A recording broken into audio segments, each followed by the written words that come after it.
Olá, shalom, shalom lekulam, boa noite, bem-vindos ao nosso curso de Hebraico e Mentalidade Bíblica. Você está agora em conexão com o nosso curso da IBNU e nós vamos, portanto, refletir e aprender um pouco mais sobre tudo aquilo que envolve o universo do contexto hebraico e que tem muito a nos ensinar. Você que está nos acompanhando, talvez alguns estejam entrando na aula e não estão ainda matriculados oficialmente, você deve mandar aí um zap para o número da conexão para que você receba o material, a apostila, os PDFs, lembrando que as aulas também ficam gravadas no canal do YouTube da IBNU, que você deve aí também se inscrever para ter acesso e poder receber todas as informações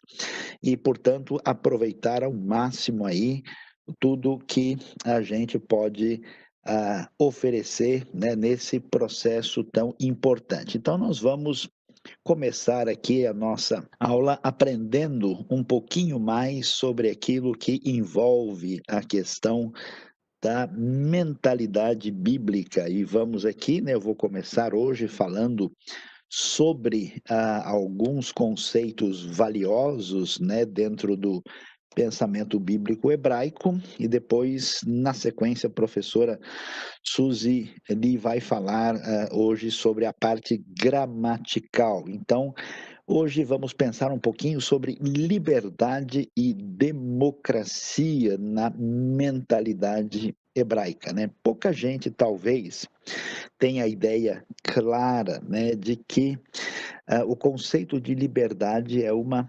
herança hebraica, né? É muito importante a gente entender que existe uma maneira de construir a sociedade, o mundo, né? E essa maneira, na nossa tradição ocidental, ela tem a base, né, na influência que veio a nós, em parte do mundo grego, em parte do mundo hebraico. Então, observe só que a identidade da nação de Israel vai surgir no ambiente quando eles adquirem a liberdade da escravidão. Você está vendo aí, né, um papiro que mostra, né, aí o que que era a escravidão no Egito antigo, de pessoas que estavam carregando tijolos, semelhante ao que se descreve em Êxodo capítulo 1, falando do povo de Israel. Portanto, a liberdade é um valor importantíssimo e pelo qual se luta, que era um problema no mundo antigo, e nós vamos ver esse conceito muito nítido na mentalidade bíblica, na mentalidade hebraica antiga. E o que que é importante a gente ressaltar? De onde vem esses conceitos, né, que fazem parte dessa visão de mundo, dessa mentalidade bíblica e hebraica que ajudou a construir os conceitos mais importantes que nós temos na nossa sociedade, né? Diz o texto ali bíblico no original, né, onde é que está o fundamento dessa liberdade daquilo que vai se transformar em verdadeira democracia está no fato de que o ser humano é criado à imagem de Deus. É esse conceito que aparece em Gênesis 1:26, que vai dizer lá o hebraico, né? Agora você já está acostumado um pouco com o som, né? Diz lá, Naase Adam Betsalmeinu Kidmuteinu. Naase Adam Betsalmeinu Kidmuteinu. Façamos o homem a nossa imagem, a nossa semelhança. Por causa dessa ideia, nós temos um conceito que vem da Bíblia hebraica, que é o valor intrínseco, essencial, fundamental do ser humano. E uma vida não tem preço, né? Porque o homem é feito à imagem e semelhança de Deus. Todo o universo pertence a Deus, tudo é criação de Deus, mas há um conceito fundamental de dignidade. Por isso, você vai ver que esse conceito que chega, né, para o mundo através da fé cristã que tem as raízes hebraicas, acompanha a tradição judaica até hoje, né? O filme que fez sucesso, né, aí falando da questão da época do Holocausto, na Segunda Guerra, a famosa lista de Schindler, né? Então há uma frase que é mencionada pelo rabino lá no final, no desfecho, quando ele encontra o Schindler, né? Que salvou muita gente de morrer na mão do regime nazista. Ele diz: quem salva uma vida salva o mundo inteiro, né? Que é uma frase que na verdade vem do Talmud e que expressa esse valor do ser humano. E aí a gente tem, portanto, o que a gente chama de base para entender o que é chamado de dignidade humana. Em certos ambientes, certas sociedades, o ser humano não tem valor essencial. Então, a restrição da liberdade, a divisão de pessoas em grupos de gente que tem menos dignidade do que as outras, a situação que de fato permite uma opressão tem a ver com esse conceito. Então veja, conforme diz o texto, né, que criou Deus o homem à sua imagem, né? Então um crime contra o ser humano é um crime contra Deus. A vida é inviolável, né? A imagem de Deus o criou. E aí você tem homem e mulher os criou, que é uma coisa importante, porque tanto o homem como a mulher têm valor igual diante de Deus, né? Zaharu nekeva baraotam, diz o texto, né? E Deus os abençoou e lhes disse: sejam férteis e multipliquem-se, encham e subjuguem a terra.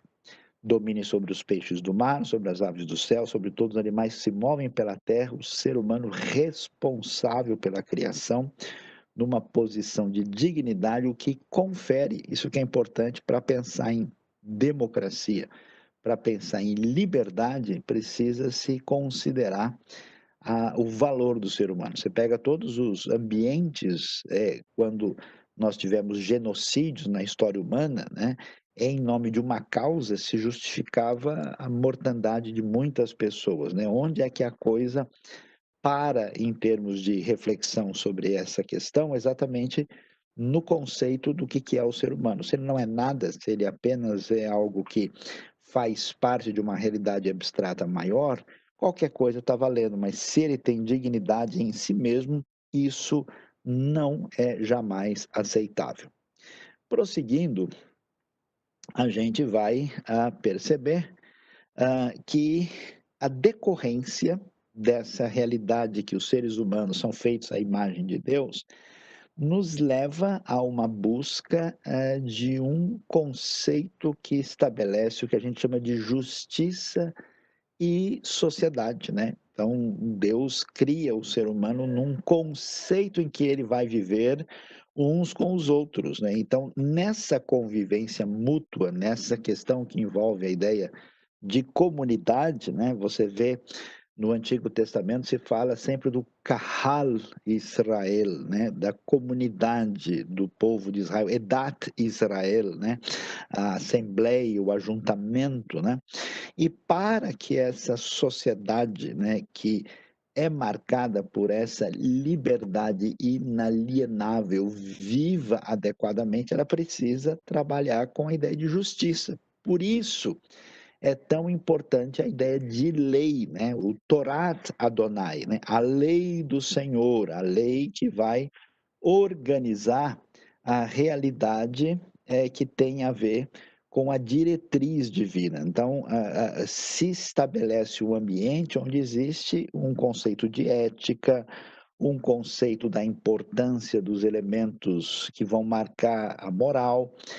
Tudo isso se define como base. Por que isso é tão importante? Porque quando às vezes a gente pensa numa sociedade desconectada desses valores, por exemplo, a gente até pensa em algumas coisas que a gente gostaria de ver no mundo, mas sem a ideia de justiça fundamentada numa lei adequada, sem o conceito de sociedade, sem o conceito adequado do ser humano, é difícil demais construir um ambiente adequado e saudável para todo mundo. Por isso, é muito importante aprender esses valores. Então, vamos ver lá. Quando Israel recebe a sua identidade na Bíblia, né, essa identidade é definida como uma vitória de um grito de libertação, né? Deixa meu povo ir, vai e diga ao faraó, né? Aquele tipo de sociedade no Egito Antigo era uma sociedade opressora, onde você tem uma minoria com uma liderança que é deificada, que oprime a população e escraviza muita gente.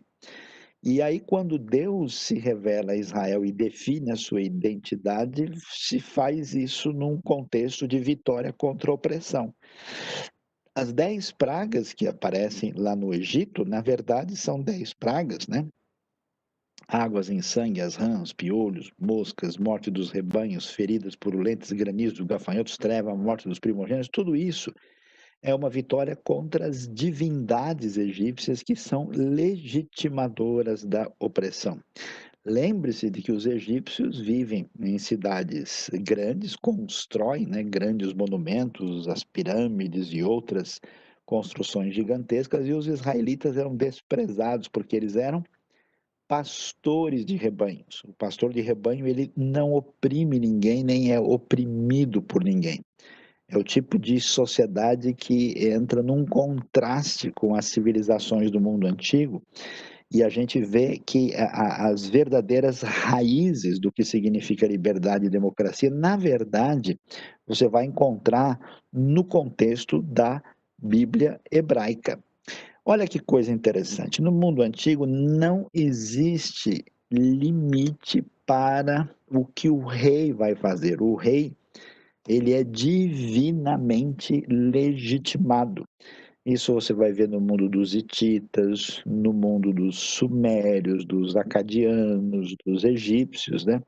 Em Deuteronômio 17, quando a lei estabelece o que é que o rei deve fazer, olha só, é interessante, que coisa impressionante para a realidade do mundo antigo. Se quando entrarem na terra que o Senhor, o seu Deus, lhes dá, tiverem tomado posse dela, nela tiverem se estabelecido, vocês disserem, queremos um rei que nos governe como tem todas as nações vizinhas, tenham cuidado de nomear o rei que o Senhor, o seu Deus, escolher. Ele deve vir dentre os seus próprios irmãos israelitas, não coloque um estrangeiro como rei, alguém que não seja israelita, porque teria uma mentalidade como as nações que praticam opressão. Como é que deve ser esse rei? Olha lá, esse rei, porém, não deverá adquirir muitos cavalos, nem fazer o povo voltar ao Egito para conseguir mais cavalos, pois o Senhor lhes disse, jamais voltem por esse caminho. Ele não deverá tomar para si muitas mulheres, se o fizer, desviará o seu coração. Também não deverá acumular muita prata e muito ouro. Observem só que você tem uma coisa totalmente diferente aqui, porque ninguém no mundo antigo vai dizer para o rei o que ele deve fazer. O rei é de onde procedem as ordens e as leis. Ele é o monarca absoluto. No Israel antigo, você tem, por causa da palavra divina e da lei, você tem uma autoridade fora do rei, a qual o rei deve se submeter. Então, você vai ver isso, né? Com clareza, que você tem o princípio daquilo que vai se tornar Constituição, quer dizer, uma carta de normas escrita que é autoridade e a qual todos devem obedecer e atender, inclusive o rei. Então, isso é muito impressionante, né? E o que faz aqui? Ela limita o poder do rei. Ele não pode gastar com cavalos, que são o quê? Poder e armamento. Ele não pode simplesmente encher a corte dele de mulheres fazendo harém gigantesco para mostrar o seu poder. Ele não deve acumular muita prata e ouro, que a gente vai ver um problema como já foi observado no próprio reinado de Salomão. E continua o texto dizendo o seguinte: quando subir ao trono do seu reino, mandará fazer num rolo uma cópia da lei. Olha só, tá vendo? Que está aos cuidados dos sacerdotes levitas para o seu próprio uso. Então, o rei é rei, mais ou menos, porque quem é rei de verdade é o Senhor do universo, né? Por isso que os judeus até hoje, quando vão fazer uma oração, diz Baruch atah Hashem Eloheinu melech haolam. Melech haolam, Senhor do mundo, Senhor do universo, Rei do universo, na verdade, Melech, Rei. Ele trará sempre essa cópia consigo e terá que lê-la todos os dias da sua vida para que aprenda a temer o Senhor, o seu Deus, e a cumprir fielmente todas as palavras dessa lei e todos esses decretos. Isso fará que ele não se considere, olha o detalhe, superior aos seus irmãos israelitas. E não se desvie da lei nem para a direita, nem para a esquerda, assim prolongará o seu reinado sobre Israel, bem como o dos seus descendentes. Aí a gente então descobre a profunda sabedoria, assim, você, por exemplo, ouve falar muito na democracia, no contexto grego, é verdade, ela é um grande avanço, mas ela é bastante limitada, né? Ela atinge um grupo pequeno de pessoas que são tecnicamente os cidadãos, né? A perspectiva de base bíblica, porque o Senhor é a fonte da lei e porque nós sabemos que essa lei é superior à autoridade real, ela caminha na construção daquilo que vai ser uma sociedade de direito igual para todo mundo, com uma lei que todos podem ver e obedecer, e nós temos um caminho de uma construção daquilo que seria realmente, de fato, uma democracia. Agora, é interessante, né? Essa lei, essa diretriz divina, ela não tem o conceito apenas voltado para a ideia de que você deve ter apenas diretrizes para serem obedecidas conforme o desejo de Deus. Ela vai além disso, né? Ela tem o que a gente vai observar que é surpreendente, né? Que destoa do mundo antigo quando os necessitados ficam à mercê, o povo fica à mercê do imperador, do desejo dele, né? Se você lê, por exemplo, a vida dos 12 Césares de Suetônio, né? Ou basta assistir um seriado sobre a Roma antiga para ver como é que as coisas eram feitas, você vai ver a diferença. O cuidado dos desfavorecidos e necessitados é uma referência hebraica antiga que aparece na lei, aparece com força nos profetas. Os profetas são aqueles que chamam a atenção, né, daquilo que envolve a importância da lei de Deus, e também aparece no Evangelho, que o Evangelho, na verdade, é um documento de mentalidade hebraica, né? Apesar de estar escrito em grego, a cabeça judaica. Olha que coisa interessante. Estudando as inscrições hebraicas antigas, a inscrição mais antiga que a gente tem é chamada inscrição de Herbet Keyafa. Ela é escrita num alfabeto paleo-hebraico, tem mais ou menos 3.000 anos. Ela foi encontrada numa localidade que está a menos de uma hora de Jerusalém, numa espécie de palácio antigo, que alguns até acham que poderia ter alguma ligação com o reinado de Davi. E essa inscrição que está no Museu Arqueológico de Israel, ela foi trabalhada, é um pouco difícil, mas a leitura mais adequada dela é o que aparece aí. Olha lá o que ela diz: não farás isso, mas adorarás ao Senhor. Faça justiça ao escravo e à viúva, faça justiça ao órfão e ao estrangeiro, defenda a criança, defenda o pobre e a viúva, restaure o pobre às mãos do rei, proteja o pobre e o escravo, sustente o estrangeiro. Então veja que não é sem razão que o valor da vida humana, a dignidade do indivíduo, é responsável por essa mentalidade que você vê na lei, né, que se preocupava exatamente com o que? O estrangeiro, com a viúva, com o órfão, com o pobre, o necessitado, de uma maneira muito peculiar. E olha que a inscrição mais antiga, né, no tempo em que, vamos dizer, os impérios realmente faziam uma exploração terrível das pessoas, a inscrição mais antiga da língua hebraica vai ter exatamente esse tipo de perspectiva. Veja como isso é interessante. Então, o que a gente deve entender a partir daquilo que nós encontramos nessa mentalidade bíblica hebraica. Hoje o pessoal discute no mundo todo, mas em grande parte do planeta, certas coisas não têm como funcionar por causa da base de pensamento que não permite um solo que floresça democracia e liberdade. São considerados contextos ameaçadores, né? Então, veja que democracia e liberdade são valores da Bíblia hebraica. Uma das coisas mais significativas e importantes que você vê na tradição do povo judeu é exatamente essa questão do valor da liberdade, né? E como isso, inclusive, é fundamental para a questão do próprio progresso da educação, do pensamento, da criatividade, uma série de coisas muito importantes e muito valiosas, né? Outra questão importante, né? A base moral para se construir esse ambiente de liberdade e democracia, ela precisa ter valores inegociáveis. Então, é muito interessante que a Bíblia, né?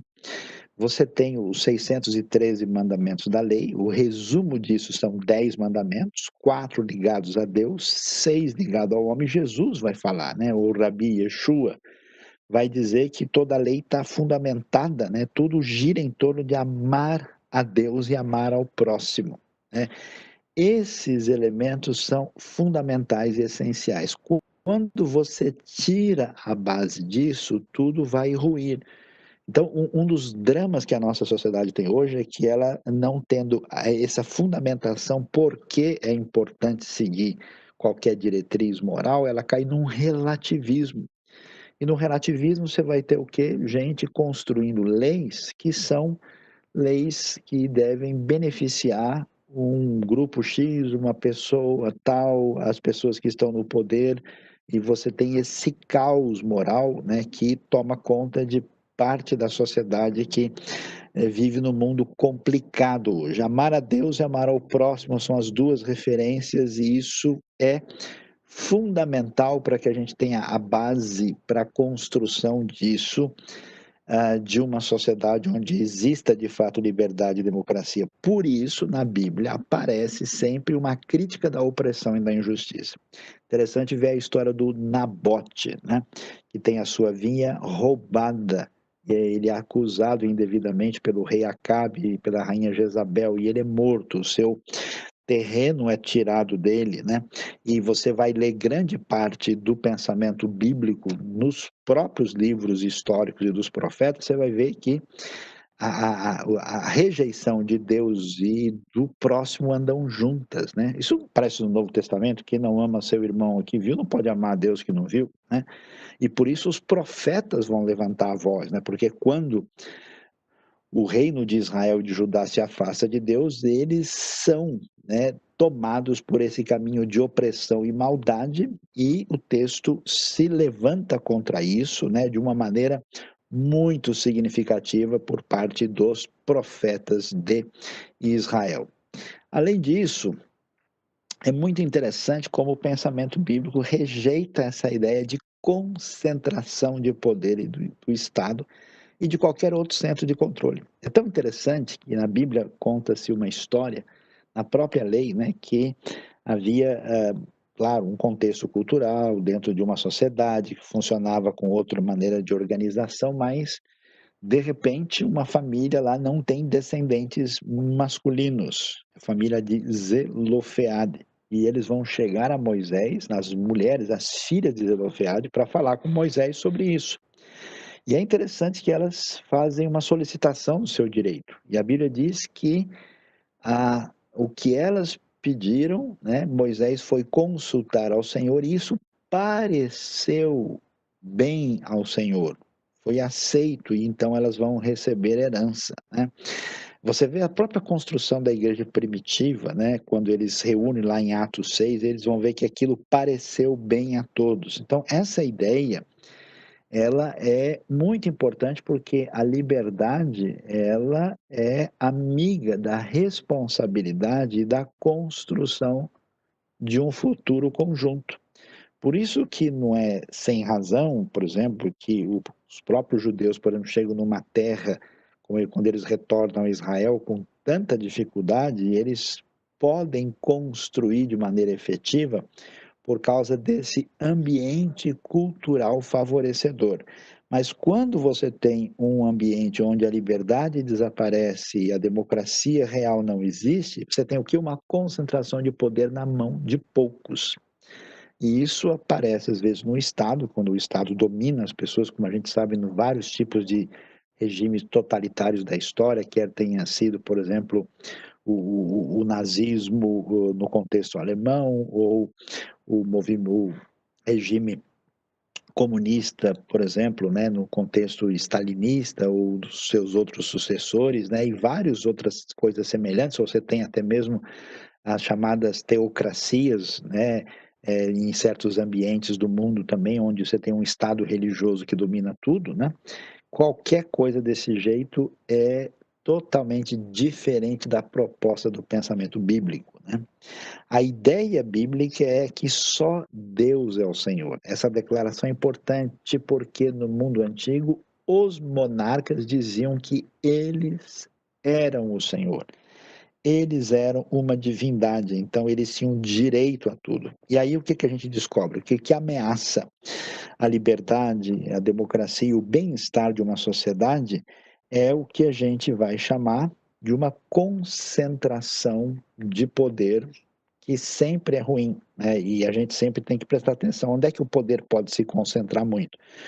Não só no Estado, mas pode se concentrar na mídia indevidamente, né? Quando a mídia tem o poder de articular o pensamento e a diretriz de visão das pessoas, né? Por isso que um Estado bom, um ambiente bom, é quando existe uma liberdade de mídia para que as pessoas ouçam opiniões diferentes e tomem uma decisão. O domínio do capital, né? Às vezes você tem um ambiente onde tem poucas pessoas com muito recurso que compram tudo e fazem as pessoas escutar e ver as coisas a partir desse domínio exagerado de alguns poucos que têm muito recurso. O domínio da religião, né? A religião se torna problemática quando ela impede a reflexão, o bom pensamento. Você já reparou como na Bíblia aquele que tem relacionamento com Deus sempre conversa com Deus, sempre discute com Deus? Viu Abraão conversando com Deus sobre a destruição de Sodoma, né? E Deus não fica revoltado. Como assim, Abraão? Que história é essa de ficar fazendo pergunta para mim? Quer dizer, esse ambiente de liberdade de pensamento, apesar do Senhor ser o Todo-Poderoso, é uma coisa tipicamente do pensamento bíblico, do pensamento hebraico, e é muito importante. E a manutenção da liberdade, da democracia e da livre expressão é um valor bíblico. É uma ideia fundamental. Claro que a gente não vai confundir isso com libertinagem, a gente não vai confundir isso com um ambiente onde não existe lei nenhuma, né? Anomia completa, mas a importância, né, da responsabilidade do indivíduo que usa da liberdade no ambiente da construção da sociedade junto com os outros e que tem liberdade de expressão. Isso é algo absolutamente fundamental, né? E aí o que, que a gente pode dizer assim de resumo, de desfecho para entender essa mentalidade, né? Que eu acho muito importante, né? É que a gente entenda que esses valores, por que que você vê, por exemplo, sociedades onde você teve uma influência protestante, né, acabou tendo resultados favoráveis na construção de democracia, a influência do pensamento bíblico. O protestantismo abriu a porta para a Bíblia, né?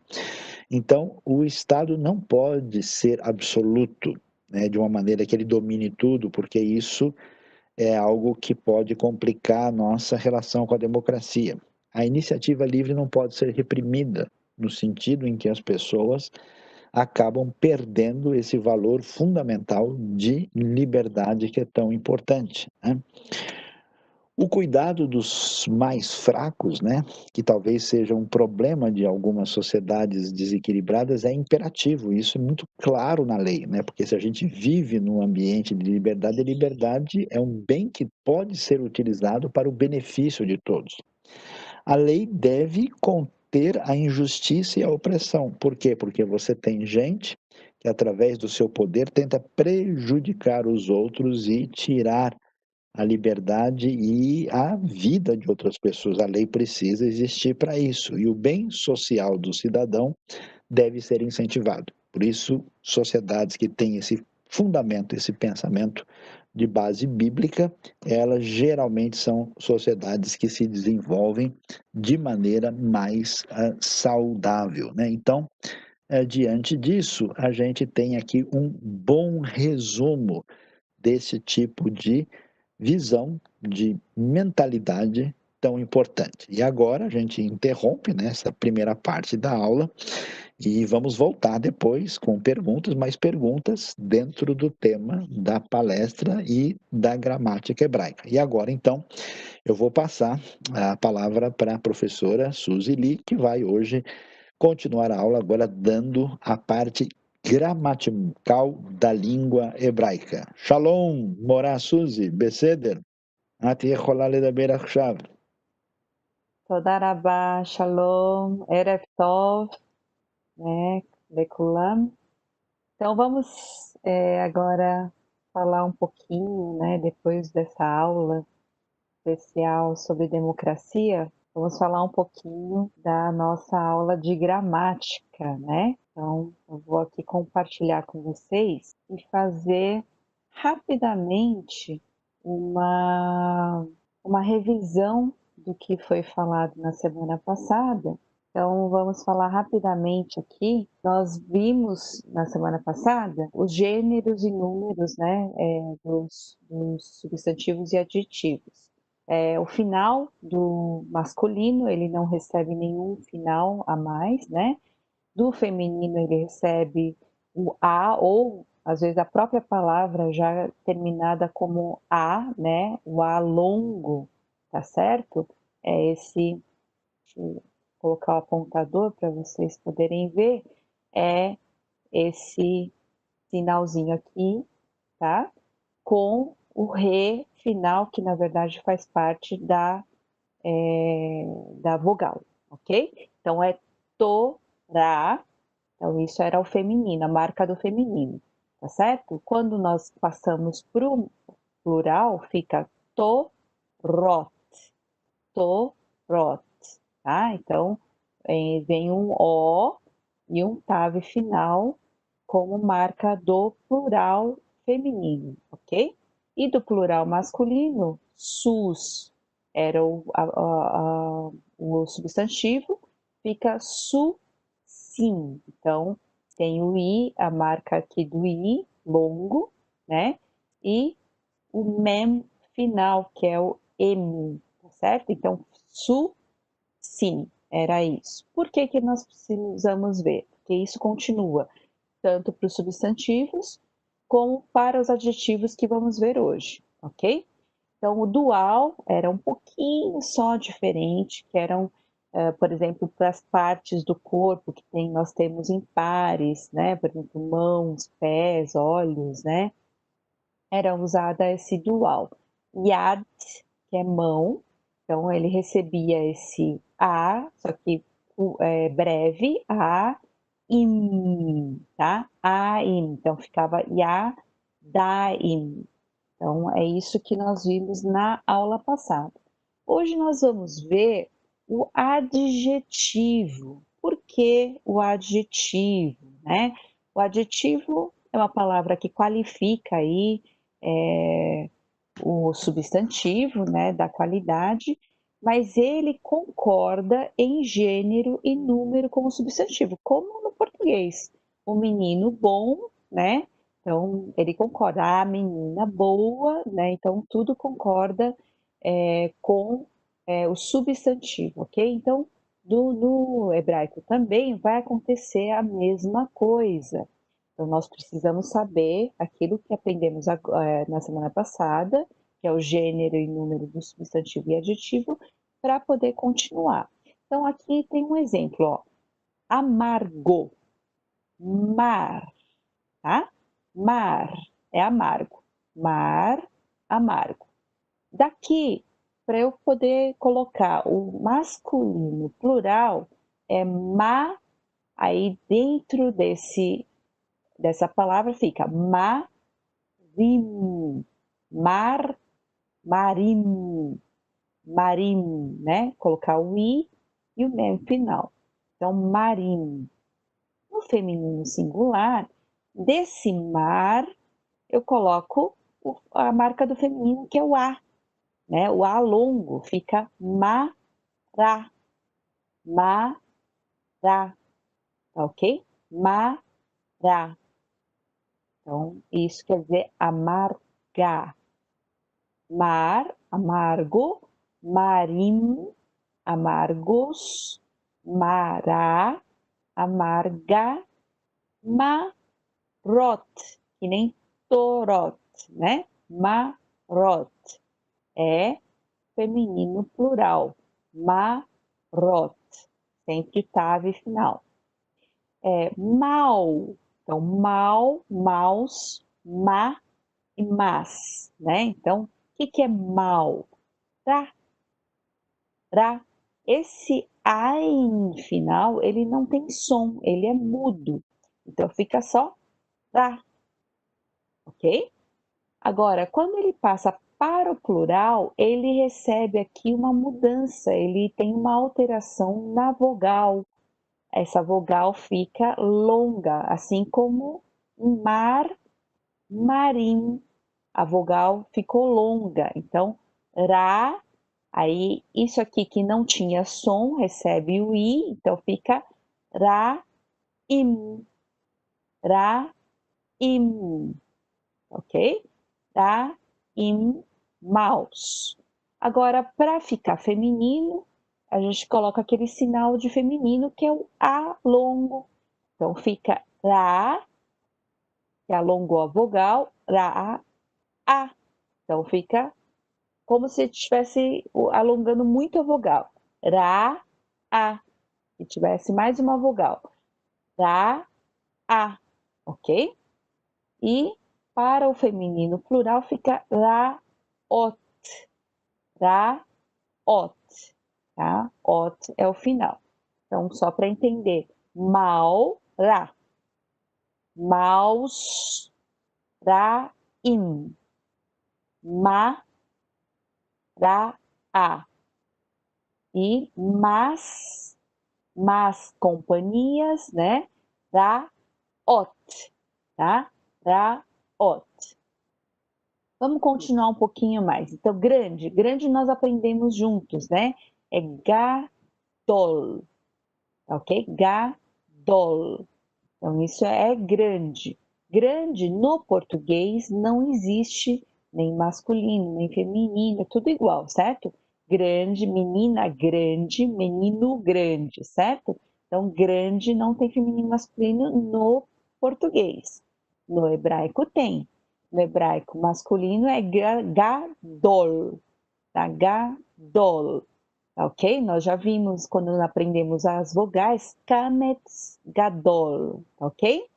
Agora, quando nós temos o grandes masculino, meninos grandes, é ge, do, aí lembra, aqui só mudou, teve uma mudança aqui na primeira vogal, tá? Então, são alterações que ocorrem geralmente por fonética, né? Uma boa fonética, ok?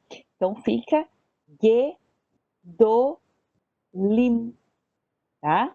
Em vez de gadolim, fica ge, do, lim, tá? Ge, do, lim. Grandes, masculino. Agora, feminino, a gente coloca aquela marca do feminino, a. Então, fica com essa mudancinha na frente, fica, em vez de gadolá, fica gedolá. Gedolá, ok? E quando a gente passa Pro plural, então feminino plural, gedolot. Gedolot, tá? Então, meninas grandes, então, gedolá, né? Menina grande, então, gedolá e gedolot, meninas grandes, tá? Velho, velho é zaken, ok? Então aqui é o zain com A, que e um nun final, que fica zaken, zaken. Aqui também vai ter uma mudancinha na primeira vogal, fica zekenim, velhos, zekenim, zekenim, ok? E velha, tá? Velha no feminino, vai mudar aqui o final, fica na, na. Quando nós colocamos a marca final, que é ot, né, do feminino plural, fica not. Então, quando nós entendemos só esse finalzinho, não é tão difícil de percebermos isso, essas mudanças, ok? A única diferença aqui, temos essa mudança na vogal da frente, tá? Que provavelmente são as mudanças que foram ocorrendo e também de eufonia em muitos casos, ok? Então, correto, yachar, ok? Quando nós passamos para o plural, fica char, aí final é rim, charim. No feminino singular, chará, é só colocar o A final, chará. Então, a marca do feminino plural é ot. Então, fica charot, charot. Ok? Então, masculino singular não tem uma marca, né? O masculino plural, in, feminino singular, a, e feminino plural, ot. Tá? É o que vimos na semana passada, já aplicado aqui aos adjetivos. Então, o adjetivo, só que aqui agora complica um pouquinho mais. Por quê? No hebraico, tem alguma coisa que para nós é um pouquinho diferente. O que é isso? Então, ele tem duas funções. Uma é aquilo que a gente está acostumado. Bom homem, bom menino, né? Menino grande, né? A mesa comprida, enfim. A gente pode simplesmente colocar uma qualidade para o substantivo. Isso se chama a função, atributivo, é uma função atributiva quando o adjetivo simplesmente atribui uma qualidade ao substantivo, ok? Então, como é que faz isso? A gente junta simplesmente um substantivo e um adjetivo. Então, quando eu não coloco artigo, ele fica, por exemplo, aqui, ó, ish, que nós já aprendemos, ish, que é homem, tá? Tov, ish, tov. Então, homem bom. Quando no hebraico não temos um artigo, nós já falamos, ele é indefinido. Que no português nós precisamos colocar um artigo indefinido, que é uma, uns, umas. Então fica um bom homem, um homem bom, tá? Não tem problema mudar. Às vezes, no português, não no hebraico, no português, um bom homem pode significar outra coisa do que homem bom. Então, tem casos, tá? Em que a mudança de lugar pode ter uma mudança de sentido. Então, só prestando atenção nisso. Mas a ideia é que é o adjetivo que se atribui àquele substantivo. Então, aqui no caso, quer dizer que esse homem é bom. Então, homem, bom. Bom homem, tá? Então, um bom homem, no caso. Agora, aqui, eu coloquei o artigo, tá? Só que eu preciso, nessa função atributiva, colocar o artigo nos dois, tanto no substantivo quanto no adjetivo. Fica ish, hatov. Então, os dois precisam ter raiz, hatov. Agora sim, é o homem, por isso que não é o homem o bom, é o homem bom. Isso quer dizer que ele está definido. No hebraico eu preciso definir os dois. Então fica raiz, hatov, que é o homem bom, o bom homem, ok? Agora, eu tenho uma função que no português não entraria simplesmente num adjetivo, entraria nas frases, porque é um predicativo do sujeito, né? Eu tenho um verbo de ligação. Lembram-se que no hebraico não tem verbo de ligação, né? Então, o homem está em Israel, não falo isso, não tenho eu coloco o homem em Israel, ok? A função predicativa é justamente isso, só que com um adjetivo. Então, o homem é bom, como é que eu falo isso? Eu falo tov, só que eu coloco o artigo apenas no homem. Então, olha só, mudou, tov, raiz. Então, tov, raiz. Então, somente o substantivo vem com o artigo, não o adjetivo. Então, tov, raiz, quer dizer, o homem é bom. Eu preciso colocar no português um verbo, porque isso aqui é como se eu estivesse falando uma frase. Tov, raiz. O homem é bom, tá certo? Então, aqui só mostrando que o adjetivo nunca vem com o artigo, ok? Nunca, nunca, nessa função. Diferente daqui, ó, do atributivo. Raiz, hatov, ok? Então, essa é uma questão aqui do adjetivo. Agora, eu vou juntar aqui uma questão que é o construto e o absoluto que existe no hebraico. Tá? Por quê?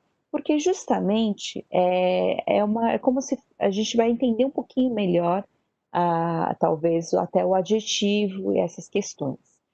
Aqui, só que eu quero aqui falar que são dois substantivos.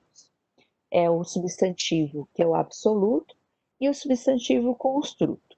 E aí eu vou juntar esses dois substantivos e vai formar aquilo que nós chamamos de relação genitiva, que no português nós usamos juntando com a preposição de.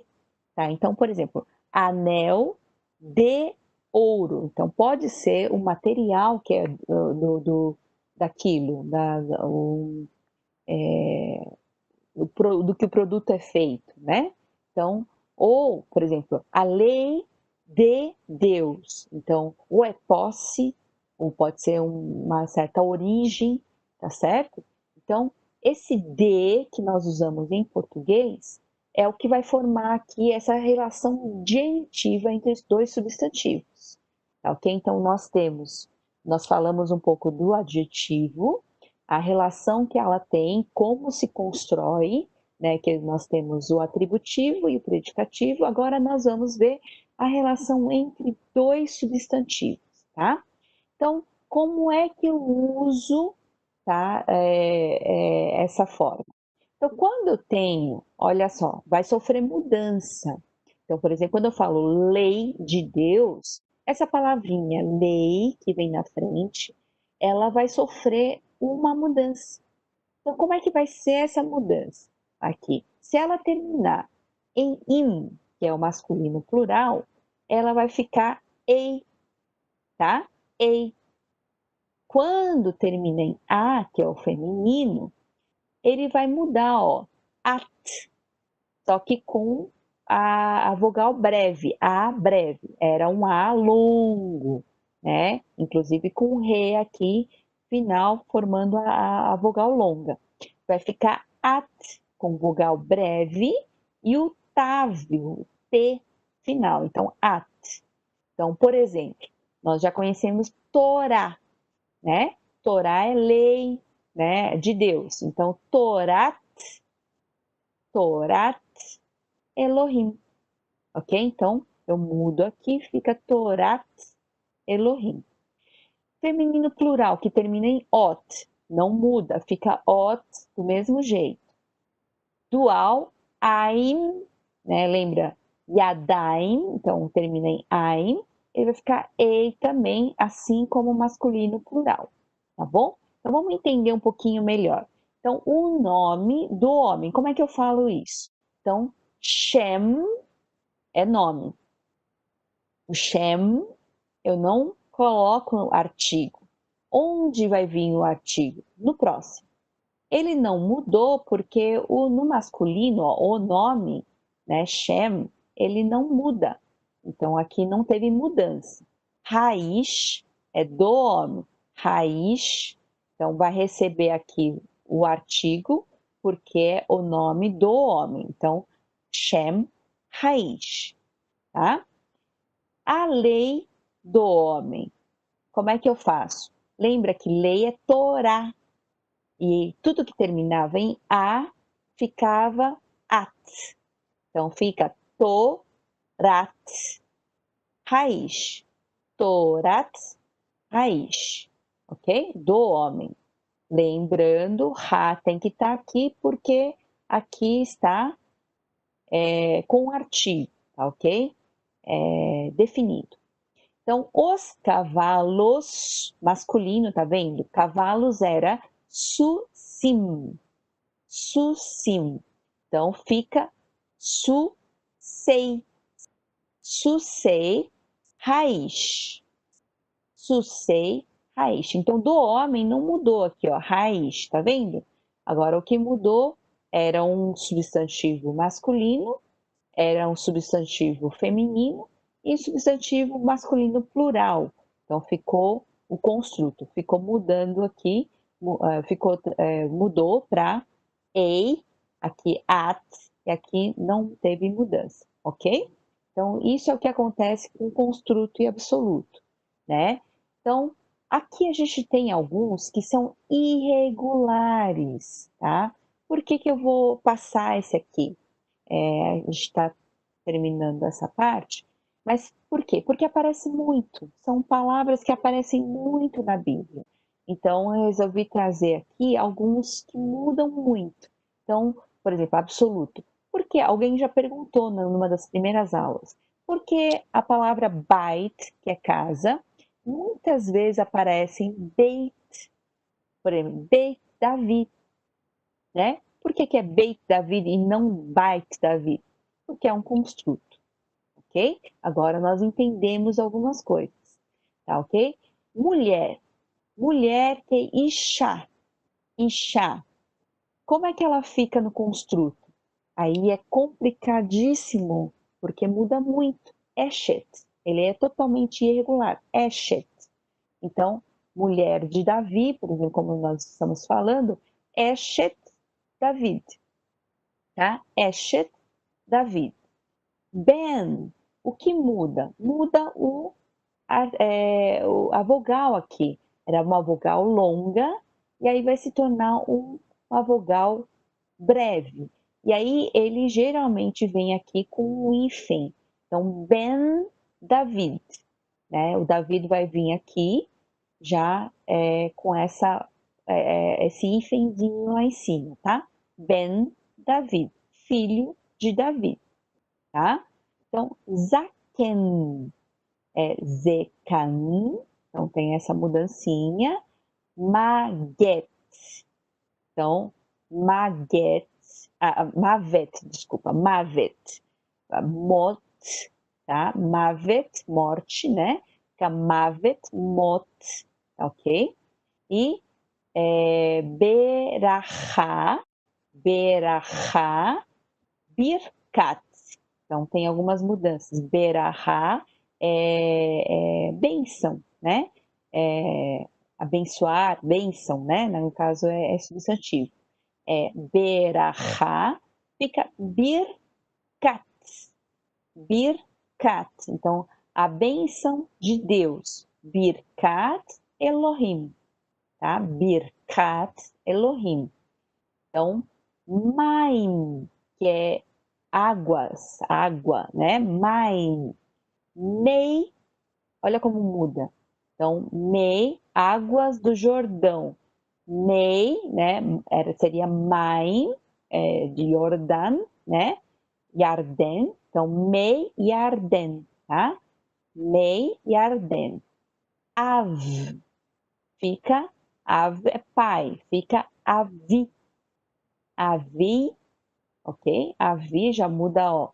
As vogais do A mudam aqui, fica uma vogal composta de Shivá, com a breve Avi, tá certo?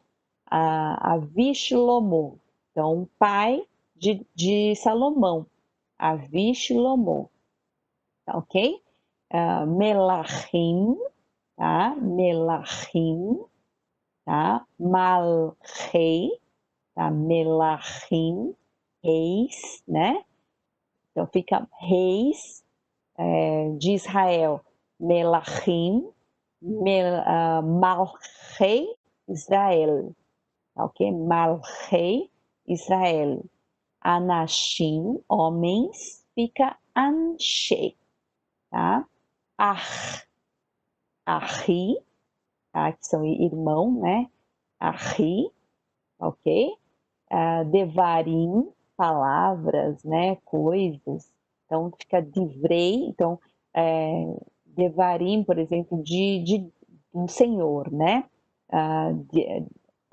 Divrei Jeová, né? Divrei Jeová, as palavras do Senhor, ok? Yad, muda aqui a vogal, que é mão, né? Nashim, mulheres, tá? Neshei, fica Neshei, tá? Beri, Batim, tá? Batim, fica Batim, filhas, né? Fica Betei.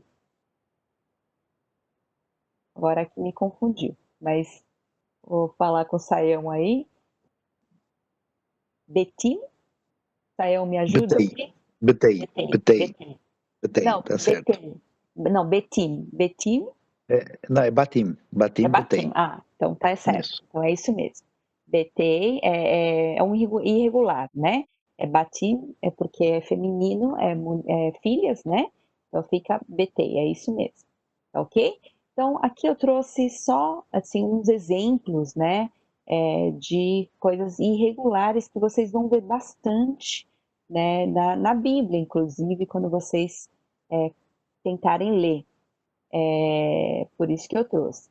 Mas aqui são algumas formas que nós temos de começar a usar aí o nosso vocabulário, juntando esses vocabulários, seja com adjetivo, seja até para formar frases, né? Que no caso o verbo de ligação não existe, mas já juntando o adjetivo, o substantivo, nós já conseguimos formar algumas frases simples, né?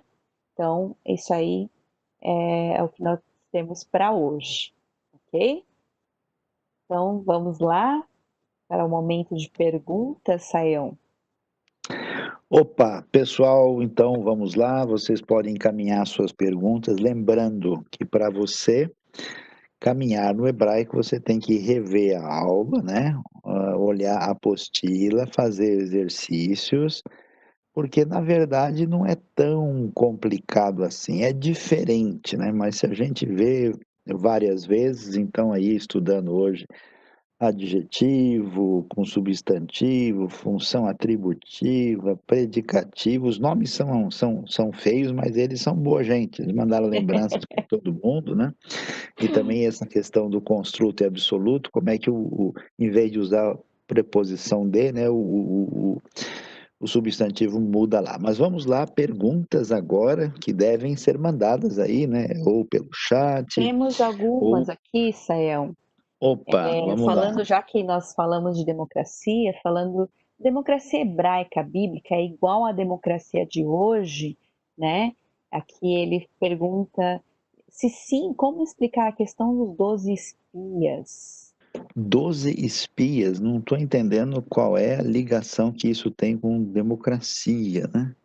Poderia, Difícil. O que eu posso dizer é o seguinte, tem duas coisas aqui que têm que ser muito claras, né? Você tem que entender que a sociedade de Israel, ela emerge de um ambiente cultural do Antigo Oriente Próximo, né? Isso quer dizer que nós não estamos falando da Suíça, recente, estamos falando da Mesopotâmia, do Egito, né, do mundo cananeu, hitita. Então tem algumas coisas que você vê na Bíblia que não são, digamos assim, elementos essenciais e normativos, e são elementos descritivos da realidade à sua volta, né? O que a gente quer dizer é o seguinte, é que os elementos fundamentais que constroem uma sociedade na direção de uma democracia com liberdade, esses princípios estão na Bíblia hebraica, né? Eu realmente não entendi muito bem a ligação com os espias. Vou ficar espiando aqui para ver se eu consigo, né, sintonizar bem com a questão aí. Mas vamos ver se tem outras perguntas aí tem, ligadas a Sael, isso. tem aqui. Ó, interessante isso, Sael. Como é que uma letrinha só acrescentada ou tirada pode mudar tanto o significado? Por exemplo, o exemplo que ela deu é de Sarai e de Sara, Abrão, Abraão, né? O que que muda aí, Sael? Muda muita coisa, né? No hebraico, uma letrinha, um pontinho, né? Pode mudar muita coisa. Então, é verdade, mas se a gente for assim bem honesto, né, em português também, né, a gente fala cata e fala carta, né, você fala cota, depois fala corta, né, se você fala bola, bolai, né, botou uma letrinha, então assim, isso acontece às vezes, só que o hebraico ele economiza mais, né, então pra você ter uma ideia, né, você coloca uma meia letra, né, igual, por exemplo, a gente aprendeu a palavra SUS. Lembra o que que é SUS? Cavalo, né? Você fala SUSI, é meu cavalo, né? Então, assim, uma coisa pequena, né? Que aparece ali, faz uma mudança grande. Então, de fato, né? Avram, né? Avram e Avraham, né? Entra aí uma letra no meio e pai de altura para pai de povos, né? Então, a coisa muda. Então, vamos aqui para mais algumas perguntas. Na eternidade pronunciaremos o nome divino com suas vogais, Sayão? Eu não tenho a mínima ideia, né? Como é que eu vou saber o que vai acontecer na eternidade, né? Isso é coisa que não faz parte do programa dessa aula, revelar como pronunciaremos na eternidade. Não sei. É possível que haja um conhecimento mais profundo sobre isso, mas eu não me atrevo a entrar nos detalhes do assunto. Tem uma questão, Sayão, que até tem uma pergunta aqui, mas complementando. O tetragrama, a pergunta é: tetragrama é deusa ou é Deus? Agora, tem a questão, né, que Elohim, alguns falam que Elohim, na verdade, seria um feminino, enfim, né, que já foi falado um pouco sobre isso. Mas você pode explicar um pouquinho por que Ah, que é essa confusão toda e por que se fala tanto disso? então, vamos lá. A Jeová, ou Yahvé, é uma combinação de letras que tem a ver com o verbo ser, a raiz do verbo ser em hebraico, né? A grosso modo, seria como se a gente falasse do presente, o passado e o futuro do verbo ser, né? Então, por isso que os judeus chamam Deus, né, de o eterno, né? se a gente for ver o nome Jeová, o verbo que conjuga com ele é masculino, né?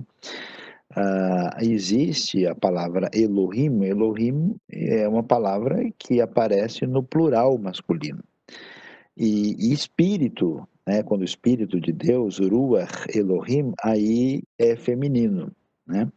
O que acontece? Para falar sobre Deus, Deus tem elementos que dizem respeito, né, ao nosso entendimento, por isso que a gente fala na teologia que existem atributos comunicáveis de Deus, mas há elementos em Deus que ultrapassam o nosso entendimento e o nosso horizonte. E aí a Bíblia, quando vai falar sobre Deus, ela faz esse caminho de aproximação da nossa realidade e aproxima Deus do universo masculino, por exemplo, né? Mas aproxima também do universo feminino. Então, metaforicamente, Deus, por exemplo, é chamado de Pai, mas Deus, por exemplo, é um Deus cheio de misericórdia, cuja raiz é útero, né? E ao mesmo tempo Deus é rocha, Deus é como leão, Deus como águia. E então quer dizer que essas descrições elas não pretendem falar do que a gente poderia chamar da essência de Deus. Por quê? Porque na essência de Deus, Deus está além desse mundo binário de masculino e feminino. Deus está acima disso, né? Agora, a comunicação do que ele significa para nós, muitas vezes, vem com uma feição ligada ao masculino e, às vezes, ligada ao feminino, né? Então, é isso que a gente pode dizer. É que, na verdade, o foco não está no feminino ou no masculino, né, Sayão? É mostrar Deus de formas como a gente Muito além entende, disso. muito além disso e Exato, como a gente entende, né? Mas é interessante, exatamente. aqui, Sayão, porque aparece aqui em Gênesis 1:27, no hebraico, aparece homem ou mulher ou aparece macho e fêmea? Porque ali, Então, quando a gente lê, é Zahar, o Nekevá, ou é isso, mulher e veja mulher? bem, isso é uma questão da língua portuguesa, né? A gente usa, do ponto de vista estilístico, né, para se referir aos seres humanos que são do sexo masculino e feminino, a gente usa homem e mulher, né? Você nunca vai num restaurante, né? E chega lá, tem o sanitário e tem a placa lá, macho, fêmea, né? Você não chega para o indivíduo e fala, escuta, como é que está a sua fêmea, vai bem, né? Ou para fulano, o macho vai chegar mais tarde, não se usa isso, né? A gente usa Mal muito para os... educado, né, Sayão? Não é um estilo muito adequado. Então, mesmo que historicamente a tradução literal de Zahar, né, que é macho e fêmea, que não precisa ser, poderia ser masculino e feminino, por razões de estilo, se traduziu em algumas versões por homem e mulher, porque não perde nada do significado original e acaba sendo estilisticamente mais adequado do ponto de vista do que a gente pode chamar da linguagem normativa, né, que a gente deve utilizar para comunicar adequadamente. Se eu falar macho e fêmea, nesse contexto, estilisticamente, fica prejudicado. Isso é uma coisa importante, Sayão, lembrar, é que nas traduções a gente tem que lembrar do contexto que as pessoas vão ler, não é? Então, quando a gente traduz para qualquer língua que seja, a gente tem que pensar em como vai ser lido isso e passar da melhor forma aquele conteúdo, não é isso? É a Exatamente, adaptação, né, que perfeitamente. vai fazer. Bom, a questão lá dos espias é que o fato de que o 10 ficaram contra e 2 a favor. Essa era a questão lá. Isso faz parte Ah, da tá. democracia? Então, aí é uma situação diferente, né? Porque o que acontece? Ali não foi, a questão não foi submetida a voto, né? Foi dada uma ordem da parte de Deus de como é que eles deveriam ver a situação. E ali, nesse caso, você vai ver que uma minoria, né? Quando a gente fala em democracia, não quer dizer que toda e qualquer situação precisa ser decidido no voto, né. Então é o seguinte, eu estou com fome hoje, será que eu devo comer? Eu vou ligar para todos os meus parentes, pedir para eles me mandarem quantos são a favor que eu jante e quantos que são contra, né. Não funciona assim. Então essa questão não estava, né, sendo colocada em termos de voto, aliás, era uma ordem da parte de Deus e aqueles que, apesar de ter sido maioria, estavam contra, digamos assim, a única minoria absoluta, inquestionável, que é a vontade divina, né. Então isso é muito importante. Tem uma questão interessante, saiu de tradução, em Levítico 25:35, o verbo empobrecer dá a entender ficar caído ou deprimido também ou não? Qual que é o texto? Tem que olhar Levítico direitinho lá. 25, deixa eu dar uma olhada, 25:35.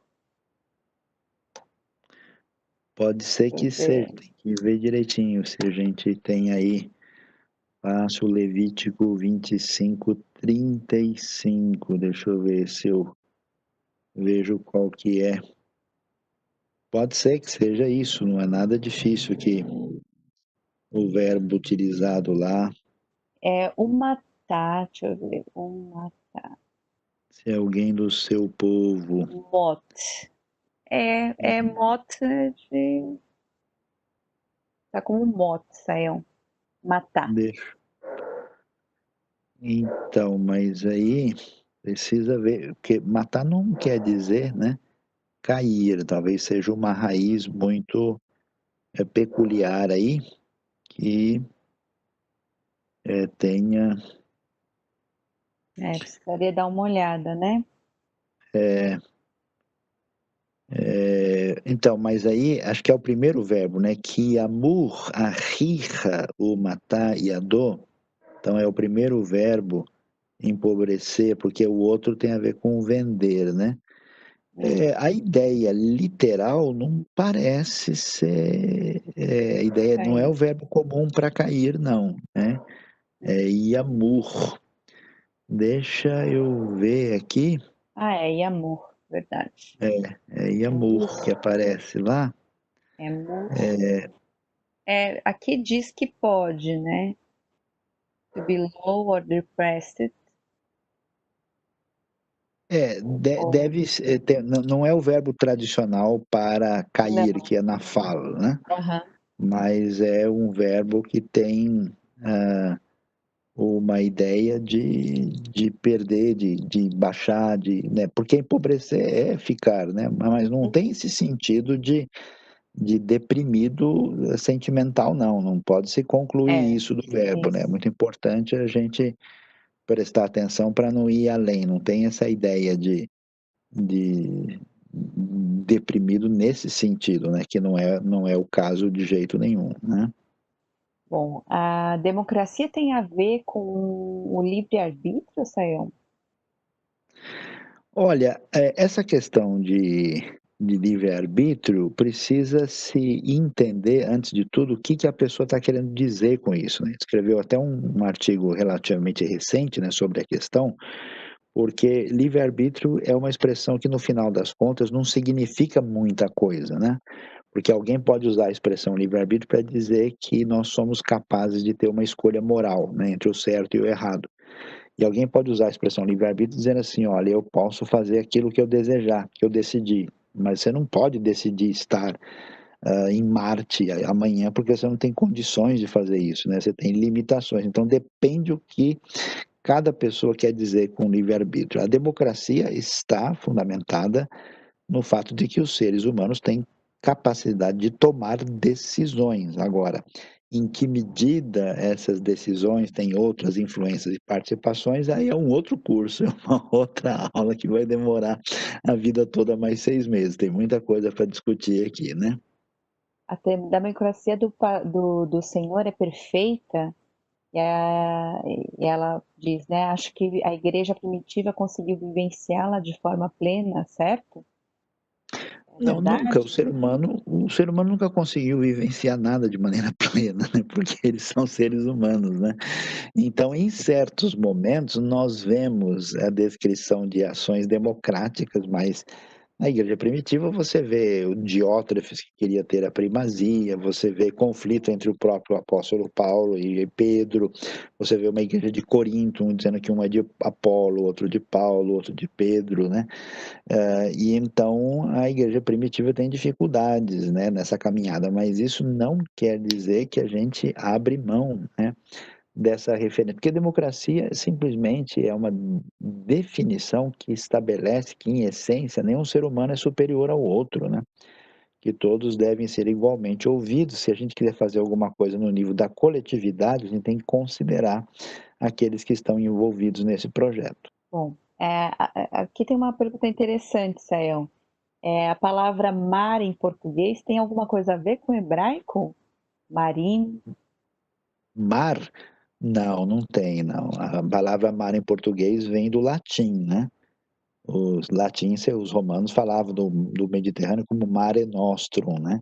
Então, assim, o hebraico é uma língua semítica, né? A palavra mar lá não tem ligação. A palavra Mara, nome de mulher Mara, que aparece na Bíblia, aí sim, é diretamente vinda do hebraico e tem a mesma raiz, mas mar que nós temos aqui não, é bem diferente. Aliás, em aramaico é outra coisa. Mar em aramaico é senhor, né? E mar em hebraico é amargo, né? Então são coisas diferentes. Então, aí, aproveitando que você falou do aramaico, qual é a diferença entre o hebraico e o aramaico, Sayão? São línguas distintas, né? São línguas que são aparentadas, né? Quem conhece bem o hebraico vendo o aramaico reconhece diversas palavras, tem muitas semelhanças, né? Mas, assim, são línguas diferentes, assim como o português é diferente do francês, o inglês é diferente do alemão, né? Não dá para igualar. E até porque, como a gente mencionou na primeira aula, você tem uma história, né?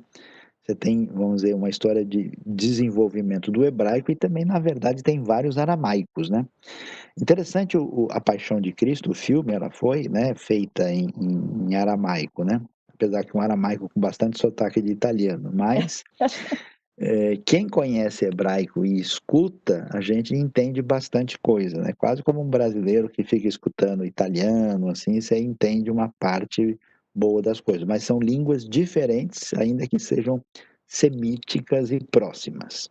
Viu que ele perguntou do sotaque do hebraico dos iemenitas e dos askenazitas. Suzy, você Sim, passou um sim, tempo lá em Israel, né? pois é. Você ouviu o hebraico, você sentiu diferença de sotaque de um grupo para o outro ou não? Olha, na verdade, todo mundo tem sotaque, não tem uma pessoa que não tem sotaque no hebraico, porque uma coisa que a gente tem que entender é que quem assistiu a primeira aula sabe que pela história da língua hebraica ficou muito tempo sem se falar o hebraico. E as pessoas foram aprendendo, só que elas aprenderam depois de ter uma língua, assim, língua mãe, né, língua materna. E aí a pessoa que fala inglês, por exemplo, era muito engraçado. O pessoal que fala inglês vai falar hebraico, e aí ela fala tudo enrolada. Então, você, às vezes, até tem uma dificuldade de entender. Quem fala português e fala inglês, não tem o sotaque do português para falar o inglês, é a mesma coisa. Para falar hebraico, todo mundo tem o seu sotaque. Então, quem tem, por exemplo, o alemão, ele tem um gutural mais reforçado. Então, eles têm também um sotaque mais reforçado no gutural, né? E todo mundo, então, na verdade, eu não sei nem te dizer quem é que tem um hebraico correto sem sotaque. Eu É. realmente não sei dizer. Mas assim, em Israel tem alguns, digamos, sotaques predominantes, né? A gente Sim, percebe, por exemplo, na hora de falar o resh, né? que Então, por fala exemplo, você tudo encontra com gutural. você encontra um judeu americano, fica bem fácil. Fala, Bereshit bara Elohim et hashamayim vet haaretz. Exato. Você já sabe que ele é mesmo, né? Diferente. Você pega um judeu iemenita árabe, ele tem um sotaque muito Bereshit. peculiar, né? Bereshit bara Bereshit. Elohim et hashamayim vet haaretz, né? Exatamente. Então Exatamente. é um jeitão diferente. Mas vamos lá, temos mais perguntas interessantes que o A pessoal ideia do apresentando. chibolete e o cibolete. O que é isso aí? É um sotaque? Então, na verdade, isso é o que a gente chama em linguística, é um sotaque, mas tem a ver com o que a gente chama de alofonia. O que é isso? Que a gente não percebe isso, mas tem sons, né, que a gente fala em português que variam, mas eles não variam a ponto de influenciar o sotaque, né? Então, por exemplo, em português você fala carta, em alguns lugares do país, outro lugar fala carta, num outro lugar você fala carta, você fala castanha, fala castanha, né? Então você tem uma variação de som.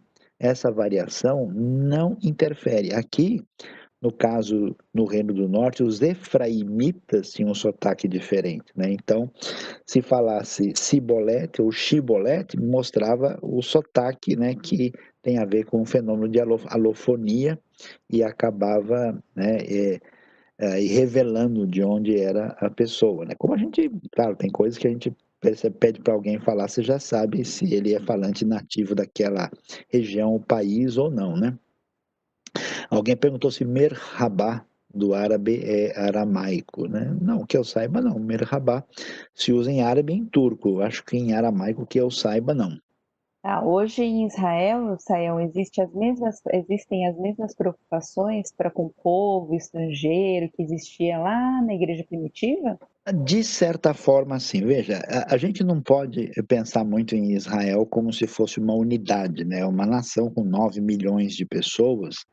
E assim, de modo geral, primeiro, Israel é um país recente formado por imigrantes, né? Todos que chegam novos são os chamados Olim Hadashim, né? Olha só o substantivo com adjetivo, né? Plural masculino, concordando, né? Olim Hadashim são os imigrantes novos e eles são tratados, são estrangeiros que entram no país. Mas quando alguém é um estrangeiro, estrangeiro mesmo, como tem alguns refugiados, grupos que são minoritários, de modo geral, eles são bem tratados, têm o seu lugar, têm o seu espaço, mas é claro que eles vivem num contexto meio paralelo da sociedade predominante. Então, você tem minorias Bahá'í em Israel, você tem drusos que convivem muito bem, você tem minoria árabe islâmica, árabe cristã, você tem minoria de alguns refugiados, né? E até mesmo de muitos religiosos de vários países do mundo.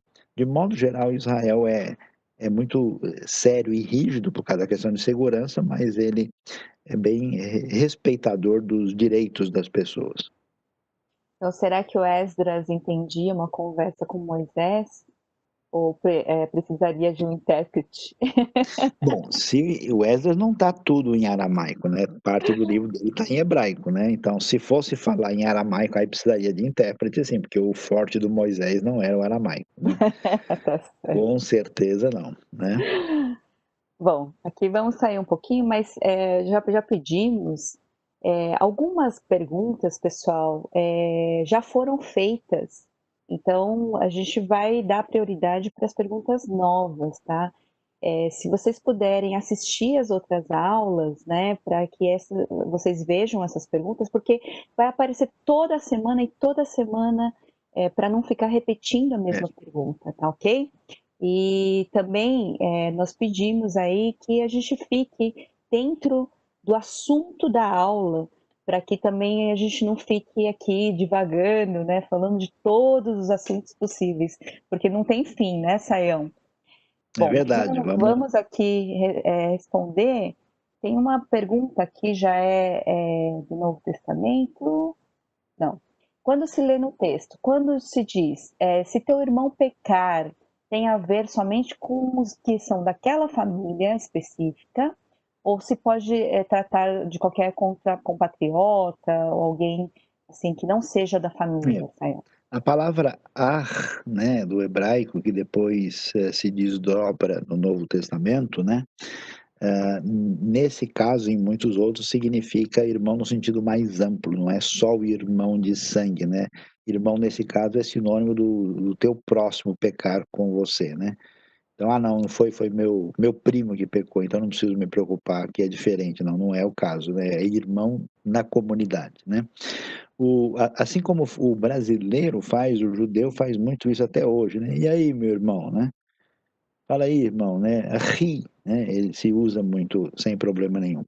Só um detalhe aí, aproveitando, Azazel seria uma palavra derivada do árabe de jeito nenhum. Tá? Árabe é uma coisa que não aparece na Bíblia hebraica. O árabe é muito posterior, né? Não existe assim. Existe o que a gente chama de cognatos no árabe, porque o árabe é uma língua aparentada, mas não tem influência de árabe na Bíblia hebraica de jeito nenhum.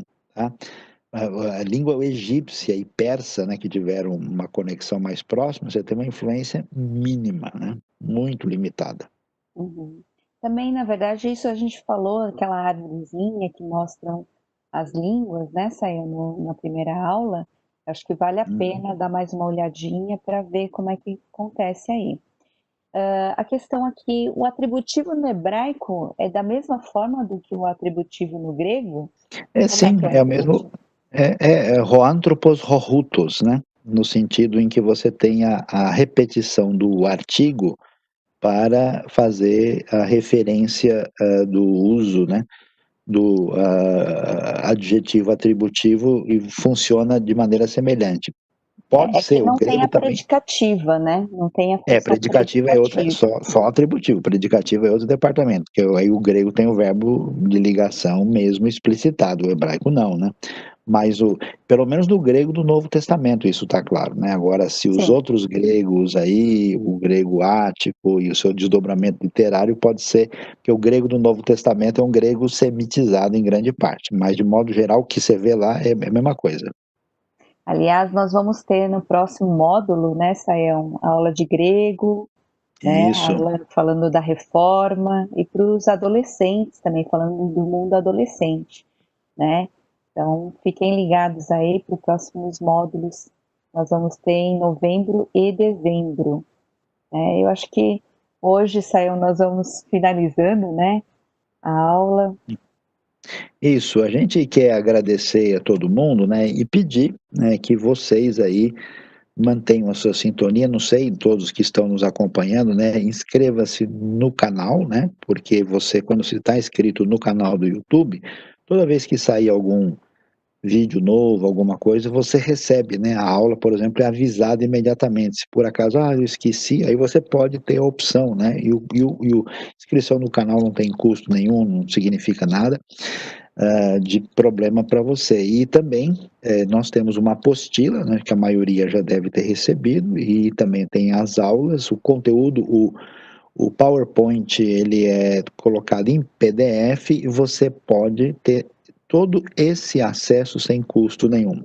A gente, inclusive, né, pede para vocês, se vocês acharem por bem, quiserem, né, como gratidão, mandar alguma oferta para a IBNU por conta, né, de tudo isso que está disponibilizado sem custo, ela será bem-vinda e será usada única e exclusivamente no contexto ministerial. Então a gente agradece a sua participação e pede que você divulgue, né, o que a gente tem produzido, porque isso tem abençoado a vida de muitas pessoas. Graças a Deus a gente tem gente que nos acompanha na Oceania, né, na Ásia, na África, na Europa, na América do Norte, na América do Sul. Então, hoje, de fato, a gente está bem IBNU, né? Igreja Batista Nações Unidas, né? Então, אנחנו רוצים לדבר תודה רבה לכולם, né? Muito, que a gente quer dizer muito obrigado a todos.